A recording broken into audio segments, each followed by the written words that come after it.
इसका नाम क्या है? इसके नाम रखा हुआ है शाहरुख खान। शाहरुख खान? शाहरुख खान रखा हुआ और उम्र कितनी बताई? है। इसकी उम्र है अभी 3 साल। 3 साल। नर है मादा है? ये है सर नर।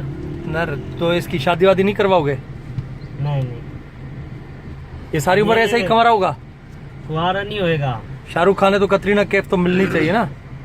आखिर हमारे पास बांध नार मादे भी होती है ना, इसलिए फिर ये उनके बेड रल्ले बांधते हैं ना, फिर ये अपना काम कर लेते हैं। तो ये बच्चे बच्चे आप लेते हैं इनके? हाँ।